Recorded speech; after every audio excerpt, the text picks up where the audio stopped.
الرحمن الرحيم الحمد لله رب العالمين والصلاة والسلام على أشرف الأنبياء والمرسلين نبينا محمد وعلى آله وصحبه أجمعين ومن تبعهم بإحسان إلى يوم الدين أما بعد.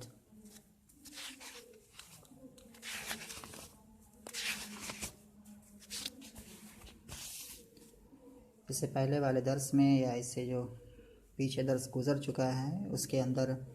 ہم کچھ اشعار پڑھ رہے تھے، کچھ لائنیں شعر کی پڑھ رہے تھے جو ایک کلام کا حصہ تھا، شعری کلام کا حصہ تھا، جس شعری کلام کو طغرائی نے کہا ہوا ہے۔ طغرائی ایک بہت ہی مشہور شاعر گزرا ہے جس کے بارے میں ہم نے بات پہلے پڑھی ہے، جانی ہے۔ اس کا ایک مشہور قصیدہ ہے لامیۃ العجم، اور اس کے لامیۃ العجم کے کچھ اشعار وہاں شاعر یا صاحب کتاب نے وہاں جو ذکر کیے تھے اس کو ہم نے پڑھا تھا، اور اس کے بعد کچھ اور اشعار جو ہے طغرائی کے صاحب کتاب نے ذکر کیے تھے، یہاں سے لے کر کے جو ہے یہ یہاں تک، تو اس کو بھی ہم نے پڑھا تھا۔ اور وہاں پر ان اشعار کے اندر پھر سے ایک بار اگر میں بتانا چاہوں، اس کا جو مین فکرہ ہے یا جس کا جو مین مفہوم ہے، جو مین مقصد ہے کہنے کا، وہ یہ تھا کہ اگر کوئی بھی آدمی ہو سکتا ہے، اگر اس کے اوپر کوئی پریشانی آتی ہے تو اس کو اس پریشانی سے گھبرانا نہیں چاہیے، اس سے ڈرنا نہیں چاہیے، اس پریشانی سے جو ہے پریشان ہو کر کے بیٹھ نہیں جانا چاہیے،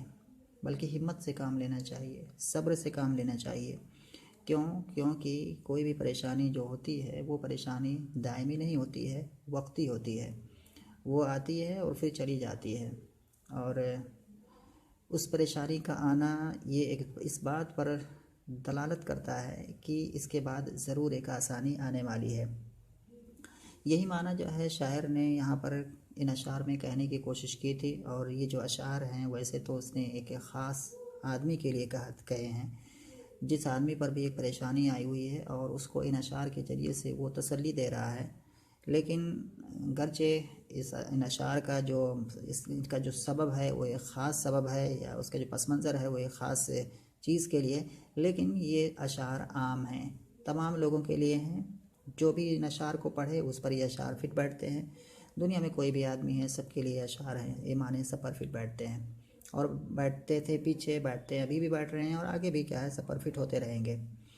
چنانچہ اسی معنی کو شاعر الگ الگ انداز سے اس نے پیچھے کہنے کی کوشش کی ہے۔ کبھی اس نے چاند کا سہارا لیا، ہلال جو کہ ایک پتلا سا چاند ہوتا ہے، وہاں پر میں نے بتایا تھا کہ ہلال کے بہت سارے مرحلوں سے ہو کر کے یہ گزرتا ہے۔ اگر جاننا ہو اس کو کہ وہ مراحل القمر کیا ہیں تو موجود ہے انٹرنیٹ پر، اگر اس پہ داخل کریں مراحل القمر کر کے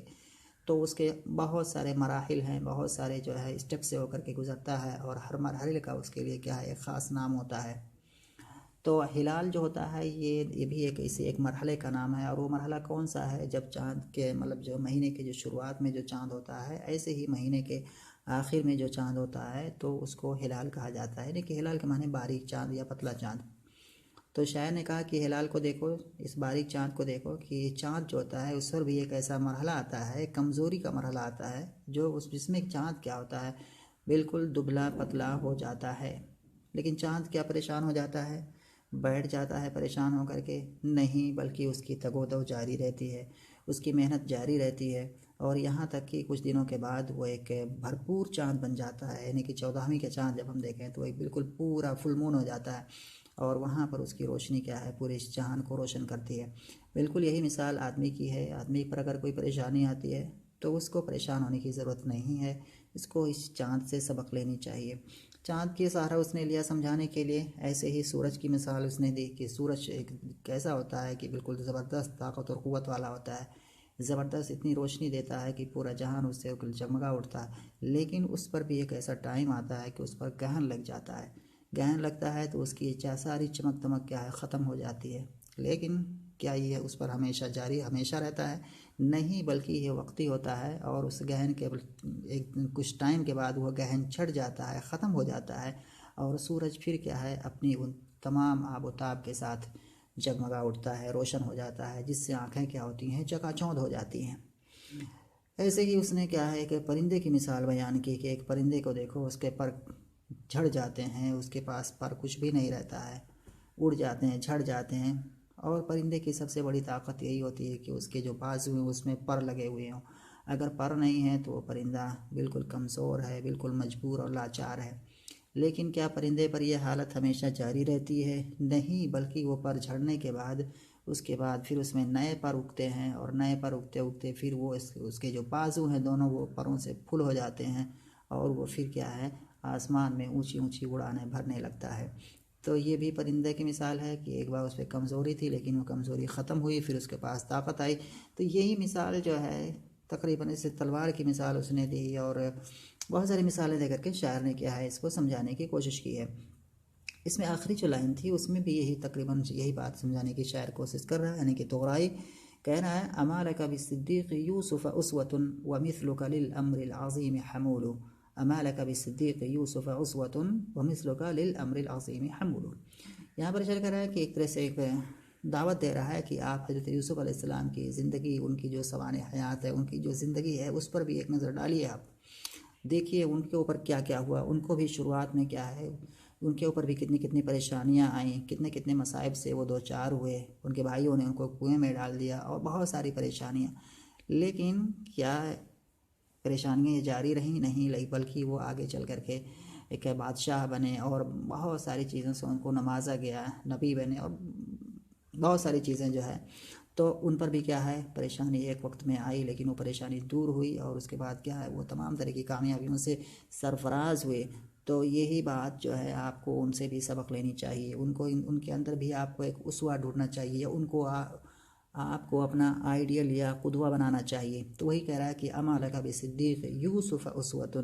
کیا آپ کے لیے سچے یوسف علیہ السلام کی زندگی میں یا سچے یوسف میں نمونہ نہیں ہے؟ یعنی بالکل ہونا چاہیے، ابھار رہا ہے ایک طرح سے. اور اس کے بعد شاعر کہہ رہا ہے وَمِثْلُكَ لِلْأَمْرِ الْعَظِيمِ حَمُولُ، یعنی کیا اصل میں عبارت ہے وَمِثْلُكَ حَمُولٌ لِلْأَمْرِ الْعَظِيمِ. تو یہاں پر جو ہے نا کہ آپ کے جیسا آدمی ہی، یعنی کہ اس میں کہتا ہے کہ اور آپ کے جیسا آدمی ہی بڑی چیزوں کو اٹھانے والا ہے، یعنی کہ بڑی بڑی مصیبتوں کا سامنا کرنے والا ہے. یعنی کہ آپ جیسے لوگ ہی ان بڑے بڑے چیلنجز کا سامنا کرتے ہیں، ورنہ چھوٹے لوگوں کے پاس کی بات تو ہے نہیں کہ وہ ان چیزوں کو کیا ہے ان چیزوں کا سامنا کر سکیں.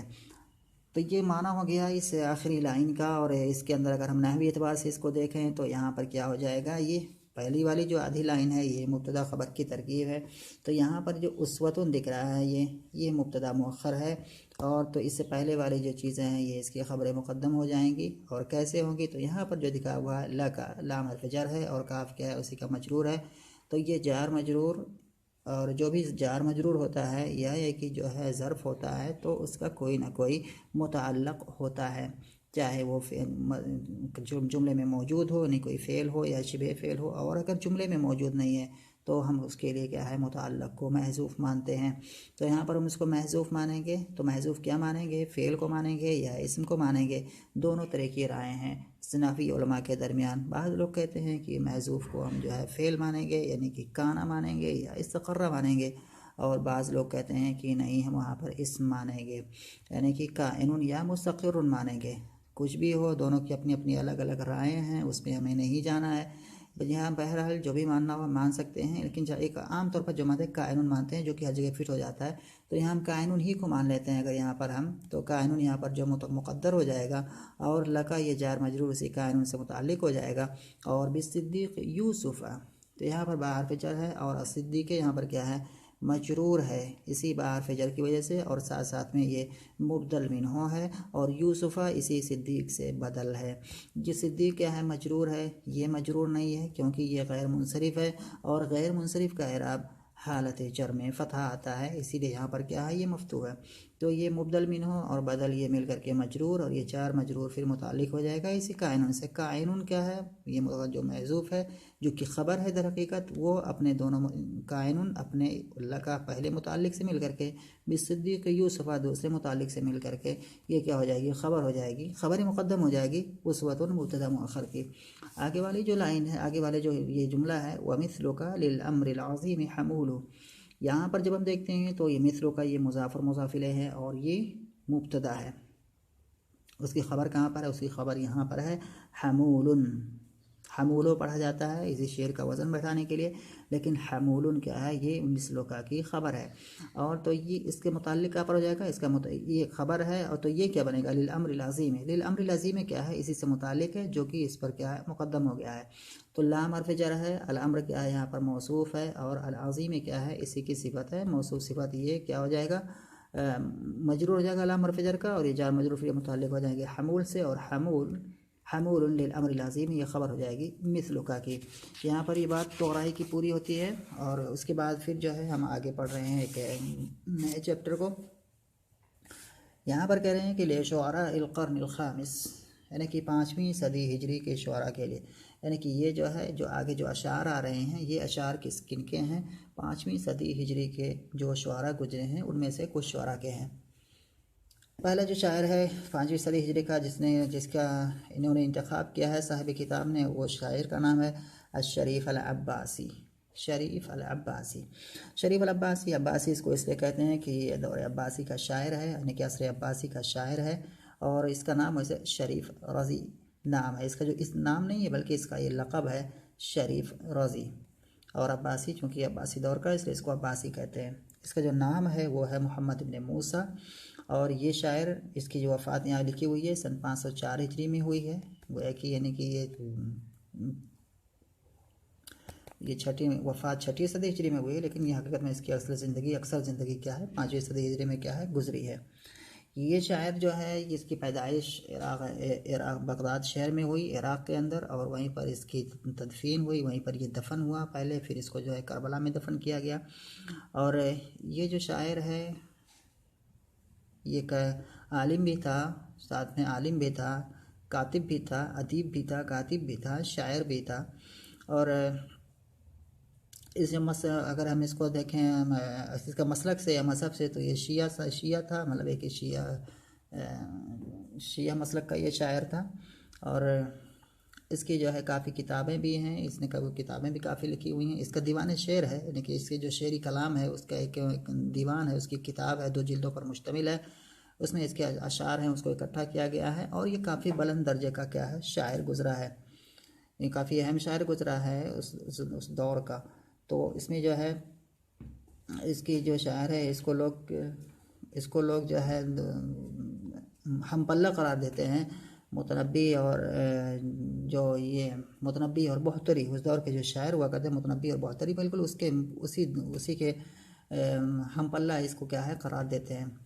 اس نے ایک بہت ہی اہم اس نے بہت مشہور کتاب لکھی ہے جس کا نام ہے نہج البلاغہ، نہج البلاغہ یہ اسی نے لکھی ہوئی ہے شریف رازی نے، اور نہج البلاغہ کے اندر اس شاعر نے جو ہے حضرت علی رضی اللہ تعالیٰ عنہ کے جو فرمودات ہیں، یا ان کے جو حکمت بھری باتیں ہیں، یا ان کی جو خطبے ہیں، یا انہوں نے جو رسائل یا جو خطوط اپنے جو ہے الگ الگ شہروں کے یا الگ الگ ایریا کے جو گورنر ہیں ان کو جو لکھے تھے، یا جو بھی خطوط انہوں نے لکھے تھے دوسرے جگہوں کے لیے، تو وہ ساری چیزوں کو اس نے کیا ہے نہج البلاغہ کے اندر اکٹھا کر دیا ہے۔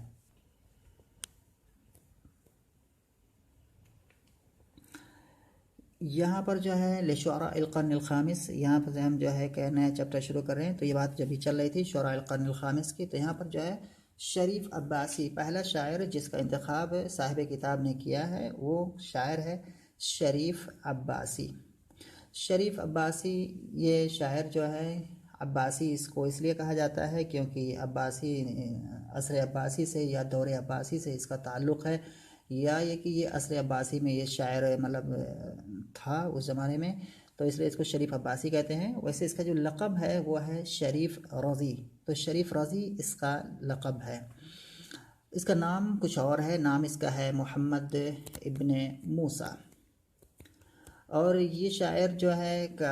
اس کی پیدائش عراق کے اندر ہوئی، اور عراق کے اندر جو بغداد شہر ہے وہاں پر یہ پیدا ہوا، وہیں پر اس کی وفات ہوئی، وہیں پر اس کی تدفین ہوئی، پھر بعد میں اس کو کربلا شفٹ کیا گیا، کربلا میں اس کی تدفین کی گئی، اور یہ کافی عالم گزرا، اور یہ شیعہ عالم ہے، یعنی کہ مسلکاً یہ شیعہ تھا، اور ایک بہت بڑا عالم بھی گزرا ہے، اور کاتب بھی تھا، ادیب بھی تھا، اور شاعر بھی تھا۔ اس کے کافی عمدہ کافی ہائی لیول کا شاعر تھا، اور اس کو لوگ کیا ہے متنبی اس دور کے جو بڑے بڑے شعراء تھے جس سے متنبی یا بحتری، تو اس کے ہم پلہ اس کو قرار دیتے ہیں۔ اس کا جو ہے شعری کلام ہے، اس کا دیوان شعر ہے جو کہ 2 جلدوں پر مشتمل ہے۔ اس شاعر نے جو ہے باتیں کئی ساری اس کی تالیفات ہیں، مؤلفات ہیں۔ ان میں سے ایک مشہور کتاب جو اس نے لکھی ہوئی ہے اس کا نام ہے نہج البلاغہ۔ نہج البلاغہ اسے شریف عباسی نے لکھی ہوئی ہے، اور اس نہج البلاغہ کے اندر اس نے حضرت علی رضی اللہ تعالیٰ عنہ کی جو حکمت بھری باتیں تھیں، یا ان کے جو خطبات تھے، یا ایسے ہی وہ تمام خطوط جو انہوں نے کیا ہے الگ الگ جگہوں کے لیے لکھے تھے، ان ساری چیزوں کو اس نے یعنی کہ شریف رازی نے کیا ہے ان کو کیا ہے اکٹھا کر دیا ہے اسی نہج البلاغہ کے اندر۔ یہاں پر جو ہم دیکھتے ہیں یہ شاعر کی وفات سن 504 ہجری میں ہوئی ہے، اور اس کے جو اشعار ہیں ان اشعار میں سے جو ہے صاحب کتاب نے کچھ اشعار یہاں پر کیا ہے ذکر کیے ہیں، اور یہ جو اشعار ہیں کس نوعیت کے ہیں؟ یہ ارجوزہ ہے، ارجوزہ۔ تو یہاں پر کریں کہ من ارجوزت ہی فی الحکم، حکم حکمتن کی جمع ہے حکم، اور حکم جو ہے یہ جمع ہے حکمتن کی، اور حکمت کہتے کس کو ہیں؟ حکمت کہتے ہیں کہ ان تمام باتوں کو جو آدمی کیا ہے کہتا ہے اپنے تجربات کی روشنی میں مختصر سی صورت میں، چاہے وہ شعر کی شکل میں ہو، چاہے وہ نثر کی شکل میں ہو، اس کو حکمت کہا جاتا ہے۔ تو اس میں کچھ اچھی باتیں جو ہے یہاں پر ذکر ہوں گی، اور یہ ارجوزہ جو ہے کہ من ارجوزت ہی فی الحکم، حکمت کے بارے میں اس کے جو ارجوزہ ہے اس میں سے کیا ہے یہ اشعار لیے گئے ہیں۔ تو ارجوزہ کیا ہوتا ہے؟ ارجوزہ یہ واحد ہے، اس کی جمع آتی ہے اراجیزو۔ ارجوزتن کہتے ہیں کہ اس قصیدے کو، ارجوزہ اس قصیدے کو کہتے ہیں جس کو بحر رجز پر کہا گیا ہو۔ ہمیں پتہ ہونا چاہیے کہ جو شعر ہوتا ہے عربی کے اندر، شعر جو کہنا، جو جو کوئی کہتا ہے تو ایسا نہیں ہوتا کہ کچھ بھی کہہ دے شعر بن جائے گا، نہیں، اس کے کچھ قواعد ہیں، اصول ہیں، ضوابط ہیں، جیسے کہ نحو اور صرف کے قواعد ہیں، تو ایسے شعر کے بھی قواعد ہیں، اس کی کتابیں ہیں، پڑھائی جاتی ہیں، تو جس کو ہم کہتے ہیں العروض والقوافی۔ بہت ساری کتابیں ان میں سے اہدی سبیل الی علم خلیل العروض والقافیہ، اگر نیٹ پر سرچ کریں بہت ساری کتابیں مل جائیں گی، ہلکی سی، آسان سی، متوسط درجے کی یا ہائی لیول کی، بہت ساری کتابیں مل جائیں گی فن عروض میں۔ تو یہ فن عروض یہی ہے جس کی بنیاد یا جس کی تاسیس خلیل بن احمد الفراہیدی نے کی تھی۔ انہوں نے کیا ہے علم عروض کو کیا ہے اس کی بنیاد رکھی، اور انہوں نے کیا ہے 15 بحور کا انتخاب کیا، آپ کے 15 بحر جو ہوتے ہیں یا کہ 15 اوزان ہوتے ہیں، کہتے ہیں کہ شعر جو ہوتا ہے انہی اوزان پر ہوتا ہے۔ اس کے بعد ان کے شاگرد اخفش نے کیا ہے ایک اور بحر کا اضافہ کیا جس کو البحر المحدث کہتے ہیں۔ انہی بحور میں سے کیا بہت سارے بحر ہوتے ہیں، جیسے البحر طویل، مدید، بسیط، حجز، بہت سارے بحر ہیں جو کہ تقریباً ان کی تعداد 16 ہے۔ انہی بحور میں سے کیا ہے، انہی اوزان میں سے ایک وزن ہے الرجز، جس کا وزن ہے، جس کے تفعیلات ہیں مستفعل مستفعل مستفعل مستفعل مستفعل مستفعل 6 بار۔ تو یہ جو بحر رجز ہے اس کو کہتے ہیں کہ حمار الشعراء، یعنی کہ بہت ہی آسان سا ہے، اسی پر تقریباً بہت سارے اشعار کہے گئے ہیں، اور جو تقریباً علمی جو نظم ہوتے ہیں، یعنی کہ جو مختلف علوم کو جو ہے نظم کی شکل میں جو پرو دیا جاتا ہے تو وہ اسی پر کہا ہے، اکثر کہا انہی پر کیا ہے ان کو کہا گیا ہے۔ اسے کہتے ہیں اس کو حمار الشعراء، یعنی کہ حمار مانے کیا ہے جس پر کوئی بھی سواری کر سکے، کوئی بھی شاعر کیا ہے اس پر سواری کر سکتا ہے، یعنی کہ اس پر کوئی بھی شاعر کیا ہے اپنا شعری کلام کہہ سکتا ہے۔ تو یہ ہو گیا ارجوزہ۔ جو یہ رجز ہو گیا، یعنی کہ رجز ایک بحر ہے، اس بحر پر اگر جو قصیدہ لکھا گیا ہے تو اس کو ارجوزہ کہا جاتا ہے، اور ارجوزتن کی جمع آتی ہے اراجیز۔ جو شاعر کہتا ہے اس طرح کے قصیدے کو، نہیں بحر رجز پر جو قصیدہ کہتا ہے اس شاعر کو کہا جاتا ہے الراجز۔ بہت سے شعراء کیا ہے اس چیز میں مشہور ہوئے ہیں جس طرح کے کہنے میں، جیسے کہ العجاج ہے، ان کا بیٹا جو ہے روبہ ہے، اس طرح کے۔ اس میں جو ہے جو ہم آتے ہیں، یہ جو پہلی لائن اگر ہم پڑھتے ہیں اس میں، تو یہاں پر شاعر کہہ رہا ہے من عرف اللہ ازال التہمہ وقال کل فعلہ بالحکمہ۔ ایک آسان سی بات ہے، اچھی سی بات ہے، اس میں کوئی حرج نہیں کا۔ شاعر کہہ رہا ہے کہ من عرف اللہ، عرف یعرف من، جاننا پہچاننا، من عرف اللہ، جو آدمی اللہ تعالیٰ کو پہچان لیتا ہے، جو آدمی اللہ تعالیٰ کو صحیح معنوں میں جان لیتا ہے، ازال التہمہ، تو وہ کیا ہے تہمت کی چیزوں کو اپنے اندر سے کیا ہے دور کر دیتا ہے، مٹا دیتا ہے، صاف کر دیتا ہے۔ التہمہ یا التہمہ دونوں طرح سے پڑھا جاتا ہے. اور کیا ہوتا ہے کہ کل ما یتہم بہ الشخص، تہمہ ہر اس چیز کو کہتے ہیں جس سے کیا ہے آدمی کو متہم کیا جا سکے. تو جو آدمی اللہ تعالیٰ کو پہچان لیتا ہے تو پھر اللہ تعالیٰ کو حقیقی معنوں میں جان لیتا ہے تو اپنے اندر سے تمام ان چیزوں کو دور کر دیتا ہے جس سے کیا ہے اس کو متہم کیا جا سکے، یعنی کہ تمام طرح کی آلائشوں گندگیوں سے اپنے آپ کو کیا کر لیتا ہے، پاک کر لیتا ہے. وقال اور کہتا ہے کل فعلہ بالحکمہ، اور یہ آدمی کہتا ہے کہ کل فعلہ یعنی کہ اس کا ہر کام، یعنی کہ اللہ تعالیٰ کا ہر کام یا اللہ تعالیٰ کا تمام کام کیا ہوتا ہے، بالحکمہ حکمت سے ہوتا ہے، یعنی کہ حکمتوں سے بھرپور ہوتا ہے. اللہ تعالیٰ کا کوئی بھی کام حکمت سے خالی نہیں ہوتا ہے. کل فعلہ مملوء بالحکمہ یا کل فعلہ کائن بالحکمہ، اس طرح سے معنی ہو جائے گا. تو کل فعلہ، کل مضاف اور فعلہ، یہ مضاف اور مضاف الیہ ہو کر کے پھر یہ مضاف الیہ ہو جائے گا کل کا، اور بالحکمہ یہ کائن بالحکمہ یہاں پر محذوف معنی کہ کائن، اور اسی کو بالحکمہ کو اسی سے متعلق بنائیں گے تو یہ خبر ہو جائے گا کل فعلہ کا. تو کل فعلہ مبتدا اور کائن بالحکمہ یہ خبر ہو جائے گا، مبتدا خبر یہ مقبول ہو جائے گا قال کا. اس پر اتفاق کرتے ہیں، پھر انشاءاللہ پڑھیں گے اگلے درس میں اور چیزوں.